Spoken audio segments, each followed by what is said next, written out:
Hi. இன்றைக்கி நம்ம குக்கிங்கில் என்ன பார்க்க போகிறோன்னா பருப்பு ரசம் எப்படி பண்ணுறதுன்னு பார்ப்போம். ஃபர்ஸ்ட் பருப்பு நம்ம வச்சுக்கணும் குக்கரில். இந்த அளவுக்கு இந்த 1 டம்ளர் அளவுக்கு பருப்பு எடுத்துக்கோங்க. அதுலேயே நான் இதில் 4 கிளாஸ் அளவுக்கு தண்ணி விட்டுருக்கேன். தண்ணியை விட்டுட்டு நீங்கள் வெறும் மஞ்சள் பொடியை மட்டும் இதில் ஆட் பண்ணிக்கலாம். வேறு எதுவும் போட தேவையில்லை. சும்மா பிஞ்ச் இந்த அளவுக்கு மட்டும் மஞ்சள் பொடி எடுத்துக்கிட்டால் போதும். இந்த ஸ்பூனில் போட்டுட்டு நீங்கள் குக்கரில் ஒரு 4 விசில் விட்டுக்கோங்க. எனக்கு அந்தளவுக்கு பண்ணால் தான் இந்தளவுக்கு 4 அளவுக்கு விசில் விட்டால் தான் எனக்கு இந்தளவுக்கு குலைவாக கிடைக்கும். அதனால் நான் விட்டுருக்கேன். நீங்கள் உங்களுக்கு எவ்வளோ விசில் வேணுமோ அந்தளவுக்கு நீங்கள் விட்டு எடுத்துக்கோங்க.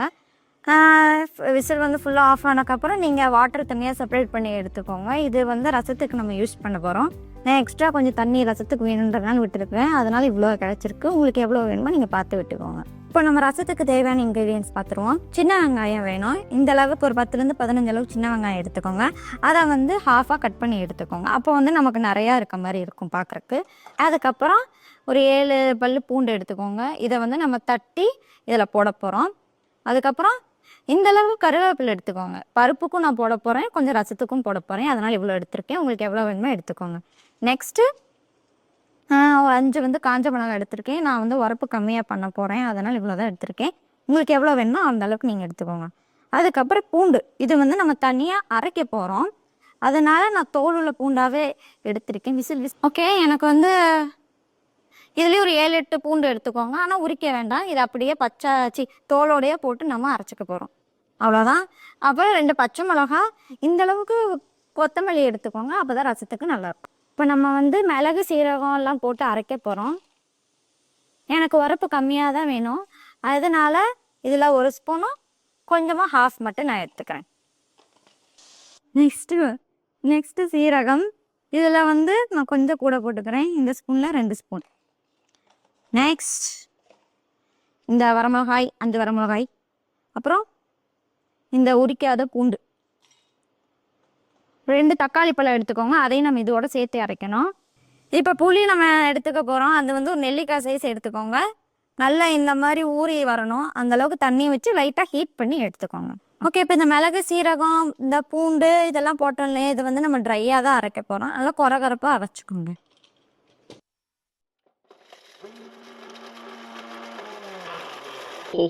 இந்த அளவுக்கு போதும்.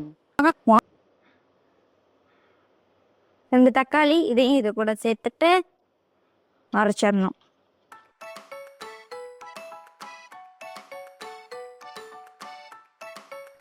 தண்ணியெலாம் எதுவும் ஆட் பண்ண வேணாம். நீங்கள் இந்த அளவுக்கு 2 தக்காளி மட்டும் போட்டு அரைச்சா போதும். ஆயில் தேவையான அளவு எனக்கு இந்த அளவுக்கு போதும். ஒரு 3 ஸ்பூன் வரும். நீங்கள் எந்த ஸ்பூன்லனா இந்த அளவுக்கு ஒரு 3 ஸ்பூன் விட்டுக்கோங்க. அவ்வளோதான். ஆயில் கொஞ்சம் ஹீட் ஆகட்டும். எண்ணெய் நல்லா சூடானதுக்கப்புறம் கொஞ்சமாக கடுகு ஆட் பண்ணிக்கோங்க. கடுகு பொரிஞ்சக்கப்புறம் கருவேப்பிலை ஆட் பண்ணிக்கோங்க. நெக்ஸ்ட்டு கொஞ்சமாக பெருங்காயம் ஆட் பண்ணிக்கோங்க. ரொம்ப போட்டுற வேண்டாம். பூண்டை நல்லா தட்டிட்டு ஆட் பண்ணிக்கோங்க. அது ரொம்ப நல்ல ஒரு லைட்டாக ப்ரௌனிஷ் கலர் வந்தால் போதும். ரொம்ப கறிக்கிற வேண்டாம். அதுக்கப்புறம் நம்ம வெங்காயம் ஆட் பண்ணி வெங்காயம் ஆட் பண்ணிக்கோங்க. அது பிங்கிஷாக பிங்க் கலர் வரைக்கும் வந்தால் போதும். ரொம்ப ஒன்றும் வதக்க வேண்டாம், பார்த்துக்கோங்க. ஓகே. இப்போ நம்ம அந்த மிளகு சீரகம்லாம் அரைச்சி வச்சோம் இல்லையா தக்காளியோட, அதையும் நம்ம இதிலேயே மிக்ஸ் பண்ணிடுவோம். இதுவும் எண்ணெயிலேயே வதக்குவோம் லைட்டாக. அதுக்கப்புறம் நம்ம புளி தண்ணியை ஆட் பண்ணிக்கலாம். ரொம்ப நேரம்லாம் வதக்க வேண்டாம். சும்மா லைட்டாக ஒரு நிமிஷம் போல் வதக்குனா போதும். ஏன்னா அது கொஞ்சம் நம்ம தக்காளி சேர்த்துருக்கனால கொஞ்சம் அந்த எண்ணெயில் வதக்குனா இன்னும் கொஞ்சம் டேஸ்ட் நல்லாயிருக்கும். ஓகே. இப்போ நம்ம புளி தண்ணி ஆட் பண்ண போகிறோம்.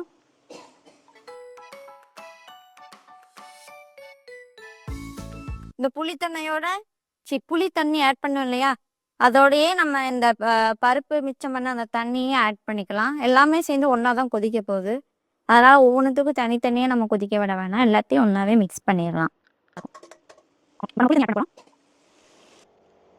அப்புறம் இதில் ஃபுல்லாக தண்ணி விட்டுக்கலாம். நான் இதில் ஒரு 2 சொம்பு தண்ணி விட போகிறேன். 4 பேருக்கு இது சரியாக இருக்கும். உங்களுக்கு எவ்வளோ வேணுமோ அந்தளவுக்கு நீங்கள் தண்ணி விட்டு தந்து. அவ்வளோதான். 2 சொம்பு தண்ணி விட்டாச்சு.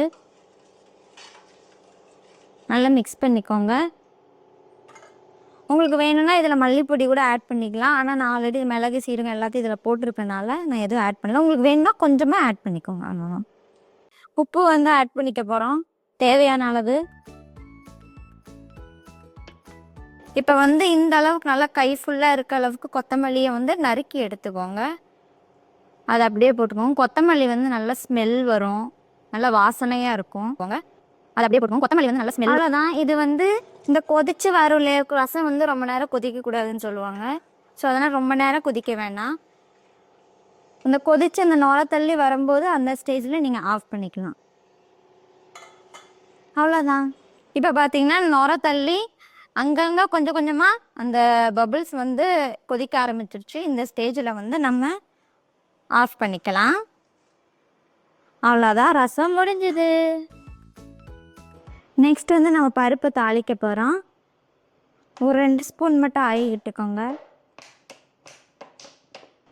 இது கடுகுலாம் எதுவும் சேர்க்க வேணாம். டைரெக்டாக நம்ம வெங்காயம் போட்டுக்கலாம். ஒரு 5 சின்ன வெங்காயம் எடுத்துக்கோங்க. அதை வந்து இந்த குட்டி குட்டியாக கட் பண்ணி எடுத்து இப்போ இதையும் நம்ம இந்த ஆயிலில் போட்டு லைட்டாக ஃப்ரை பண்ண போகிறோம். லைட்டாக சேம் அந்த பிங்கிஷ் கலர் வர அளவுக்கு நீங்கள் ஃப்ரை பண்ணிக்கலாம். அப்பப்போ ஸ்டவ்வு வந்து சிம்லையும் வச்சுக்கோங்க, அப்பப்போ ஹைலையும் வச்சுக்கோங்க. இப்போ பாருங்கள், ஓரளவு பிங்கிஷில் வந்திருக்கு. இந்த அளவுக்கு இருந்தால் தான் அந்த வெறும் எம்டியாக இருக்க அந்த பருப்போடு சாப்பிடும்போது இது கொஞ்சம் டேஸ்ட்டாக இருக்கும். நெக்ஸ்ட்டு கருவேப்பிலை ஆட் பண்ணிக்கோங்க. கூடயே ஒரே ஒரு வரமிளகாய் எடுத்துக்கோங்க. இது வந்து வெறும் பருப்பு இல்லையா, அதனால் ஒரே ஒரு காரத்துக்காக ஒரே ஒரு வரமிளகாய் எடுத்துக்கோங்க. அதோடய சைஸை பொறுத்து நீங்கள் 2ஆ 3ஆ நறுக்கி போட்டுக்கோங்க. எல்லாத்தையும் நல்லா மிக்ஸ் பண்ணிக்கோங்க. இதில் வந்து இந்த வெங்காயம் கருவேப்பிலோட சேர்த்து இந்த பருப்போட சாப்பிட்டா தான் டேஸ்ட்டாக இருக்கும். கருவேப்பிலையும் சேர்த்து சாப்பிடுங்க. இப்போ இதில் பருப்பை ஆட் பண்ணிக்கலாம். இந்த ஸ்டேஜில் ஆஃப் பண்ணிக்கோங்க. இதோடு நம்ம சேர்த்தா வந்து பருப்பு வந்து கருகிரும், டேஸ்ட் நல்லா இருக்காது. ஆஃப் பண்ணக்கப்புறம் நம்ம பருப்பை இதில் ஆட் பண்ணிக்கலாம். இப்போ நம்ம பருப்பை ஆட் பண்ண போகிறோம். தண்ணியிலிருந்து தனியாக பிரித்து எடுத்தோம் இல்லையா, அந்த பருப்பு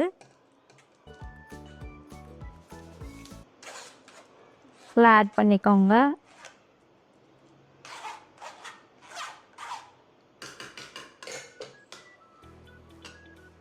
இந்த பருப்பை போட்டு நல்லா மிக்ஸ் பண்ணிக்கோங்க. தேவையான அளவு உப்பு போட்டுக்கோங்க. அவ்வளோதான், பருப்பு விட மாட்டேன் ரெடி. அவ்வளோதான், இன்றைக்கி பருப்பு ரசம் பண்ணியாச்சு. மறக்காமல் நீங்களும் செஞ்சு பார்த்துட்டு டேஸ்ட் எப்படி இருந்துச்சு கமெண்டில் சொல்லுங்கள். பிடிச்சிருந்த வீடியோவை லைக் பண்ணுங்கள், சேனலையும் சப்ஸ்கிரைப் பண்ணிக்கோங்க. நெக்ஸ்ட் வீடியோவில் உங்களை பார்க்கலாம். பாய்.